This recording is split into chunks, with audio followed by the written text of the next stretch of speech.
We start with a point. Like the point we know from geometry, it has no size, no dimension. It's just an imaginary idea that indicates a position in a system. A second point, then, can be used to indicate a different position. But it, too, is of indeterminate size. To create the first dimension, all we need is a line joining any 2 points. A first-dimensional object has length only, no width or depth.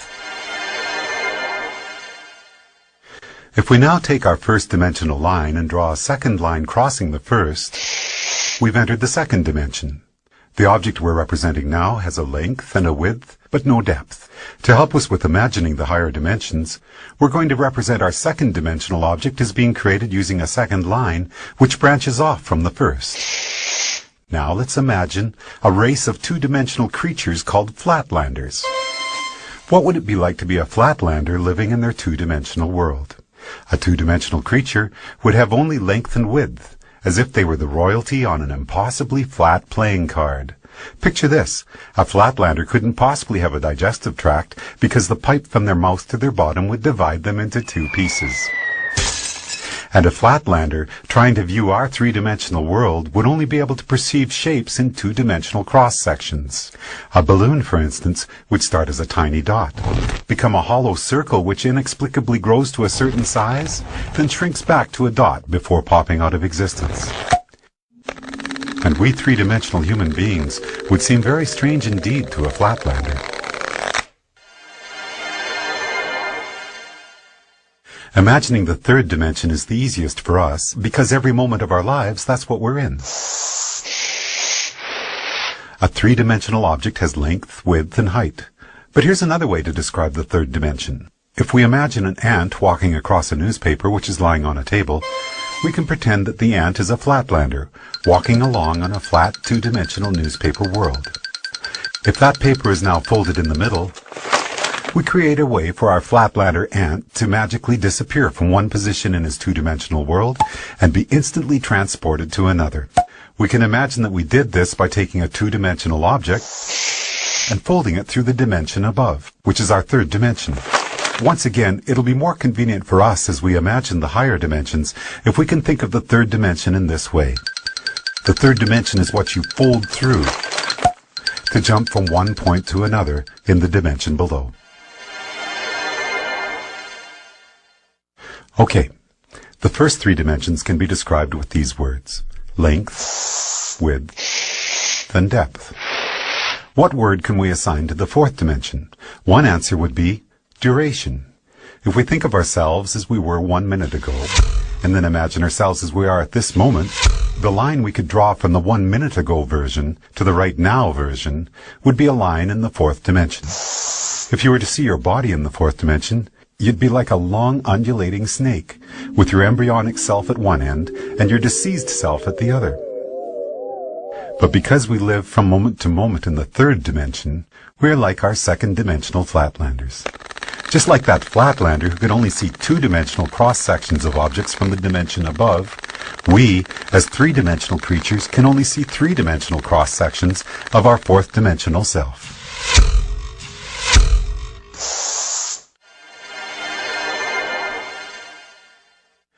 One of the most intriguing aspects of there being one dimension stacked on another is that down here in the dimensions below we can be unaware of our motion in the dimensions above.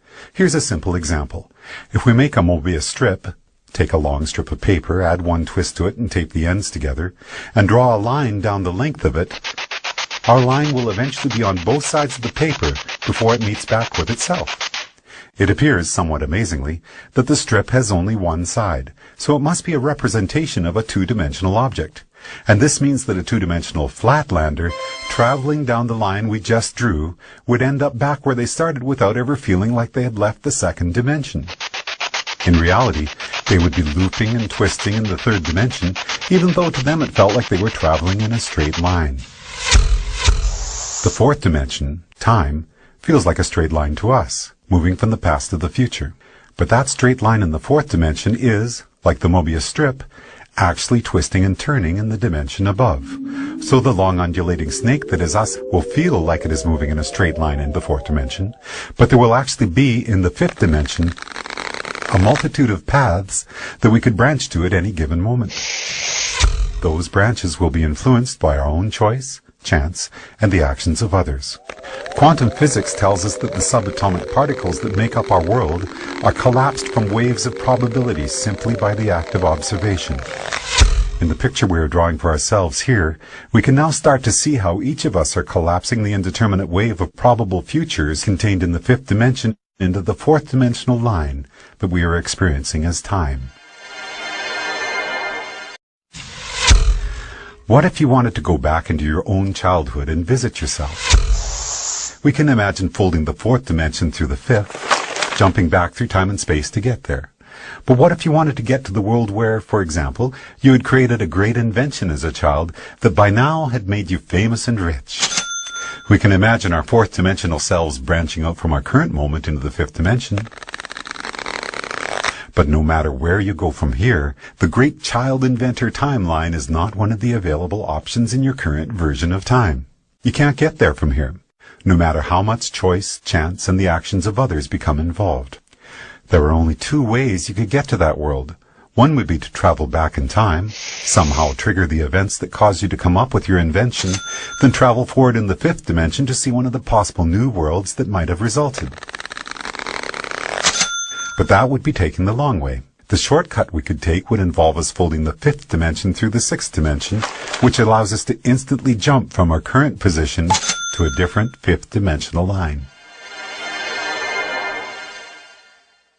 In our description of the fourth dimension, we imagine taking the dimension below and conceiving of it as a single point.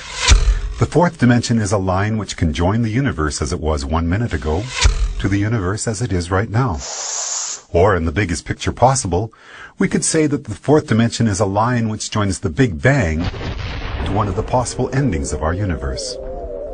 Now, as we enter the seventh dimension, we're about to imagine a line which treats the entire sixth dimension as if it were a single point. To do that, we have to imagine all the possible timelines, which could have started from our Big Bang, joined to all the possible endings for our universe, a concept which we often refer to as infinity, and treat them all as a single point. So for us, a point in the seventh dimension would be infinity, all possible timelines which could have or will have occurred from our Big Bang. When we describe infinity as being a point in the seventh dimension, we're only imagining part of the picture. If we're drawing a seventh dimensional line, we need to be able to imagine what a different point in the seventh dimension is going to be, because that's what our line is going to be joined to. But how can there be anything more than infinity? The answer is, there can be other completely different infinities created through initial conditions which are different from our own Big Bang. Different initial conditions will create different universes, where the basic physical laws such as gravity or the speed of light are not the same as ours. And the resulting branching timelines from that universe's beginning to all its possible endings will create an infinity which is completely separate from the one which is associated with our own universe. So the line we draw in the seventh dimension will join one of those infinities to another. And as boggling as the magnitude of what we're exploring here might be, if we were to branch off from that seventh dimensional line to draw a line to yet another infinity, we'd then be entering the eighth dimension. As we've explored already, we can jump from one point in any dimension to another simply by folding it through the dimension above.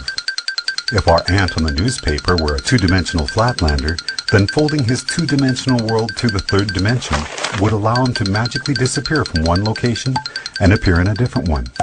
As we're now imagining the ninth dimension, the same rules would apply. If we were to be able to instantaneously jump from one eighth dimensional line to another, it would be because we're able to fold through the ninth dimension. Before we discuss the first dimension, we could say that we first started out with dimension 0, which is the geometrical concept of the point. A point indicates a location in a system, and each point is of indeterminate size. The first dimension then takes two of these points and joins them with a line. When we imagined the fourth dimension, it was as if we were treating the entirety of three-dimensional space in a particular state as a single point, and drawing a fourth-dimensional line to another point, representing space as it is in a different state. We often refer to the line we have just drawn as time. Then, in the 7th dimension, we treated all of the possible timelines which could be generated from our Big Bang as if this were a single point, and imagine drawing a line to a point representing all the possible timelines for a completely different universe. Now, as we enter the 10th dimension, we have to imagine all the possible branches for all the possible timelines of all the possible universes and treat that as a single point in the 10th dimension. So far, so good. But this is where we hit a roadblock. If we're going to imagine the 10th dimension as continuing the cycle and being a line, then we're going to have to imagine a different point that we can draw that line to. But there's no place left to go. By the time we have imagined all possible timelines for all possible universes as being a single point in the 10th dimension, it appears that our journey is done. In string theory, physicists tell us that superstrings vibrating in the 10th dimension are what create the subatomic particles which make up our universe, and all of the other possible universes as well. In other words, all possibilities are contained within the 10th dimension, which would appear to be the concept we have just built for ourselves, as we imagined the 10 dimensions built one upon another.